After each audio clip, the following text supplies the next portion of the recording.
In this entire area, if not to say in that part of Asia Minor, there was a center of Aphrodisias. It was a big pilgrim center, and in fact, cities was called after Aphrodisias was called after Aphrodisias because of the temple. It was a son of Christian era. The temple was converted into a church and served as a cathedral of the city, and the bishop's palace was built nearby between the temple and the Odeon. So over here you could see a very interesting thing where you can see where the bema was, or the iconostas, and you could see easily where there was the presbyterium, which is obviously an addition to the temple because temple didn't have it. So and we can see here the same dynamics as transition from one religious period into the other, where the whole idea was that you lived, because of God and for God. There is nothing done that is not of God. And very curiously, when they make movies in Hollywood, they're saying, let's movies about antiquity slightly less religious. Right. We can't make them religious enough, let alone less religious, because every function had a religious dimension. So, but another very important aspect is that naturally that Christians were not different in their attitudes than any other religious people, that it's a victim of God, so naturally the temple that is dedicated to false gods. And here comes important placing. The Dark Ages happened because of Christians, and Christians destroy the antiquity.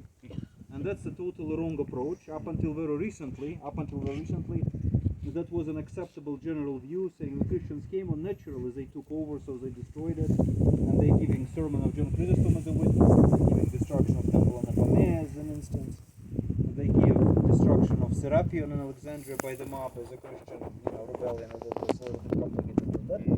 But when archaeologists started to look at the evidence and not the assumed mentions by Edward Gibbon, it's an English incredibly anti-Christian writer who set in motion the modern understanding of history of antiquity, they all of a sudden realize that to date, at the beginning of the 20th century, 4,100 roughly temples have been found. Less than 80 bear any traces of destruction. So the fact that we, even as Christians, is accepted as guilty that Christians overtook the ancient world and destroyed it does not have archaeological merit. Where they found frescoes, where they found statues, things of that nature, very rarely you could find signs of intentional destruction. Most of the temples fell apart because they were not in use anymore, because it was transitioned to Christianity. So in that sense, Christians are responsible for the destruction of ancient legacies. There was no upkeep. Nobody was going to those temples, there was no money, and eventually they started to use as a quarry or just lay in complete waste. So this is one of the less than 100 examples where a pagan temple was actually converted into a church. But it doesn't necessarily constitute it was done by the means of violence. It may have been that the general population of the city was already Christian, and they overtook that was lay in disuse. We are going to see one exercise statue in Ephesus, I think, and very often in the storybooks on antiquity you can see that Christians destroy statuary, and they use an examples of where, say, face of ancient god or goddess would be completely chiseled off and a cross put instead, or cross would be put on the forehead. But if you see how many thousands upon thousands of statues there are in the museums, there are very few that were intentionally defaced like that.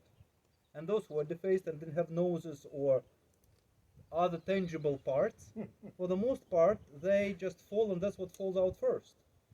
That room that this morning in the museum that Bilgi took you on, like little room, was statuary found in the fountain, and the new section in Pergi that was excavated, they were laying the fountain, came in disuse and just fell on the ground. Nobody intentionally was destroying them. So what seemed to be a shock even 20 or 30 years ago to say that Christians were so religious somewhere, but not such massive scale as it was suggested. So we have to be responsible for what they're responsible for, but to say that we came and we saw and it was wrong and it was destroyed, even if it was considered to be wrong, there was, for the most part, peaceful coexistence.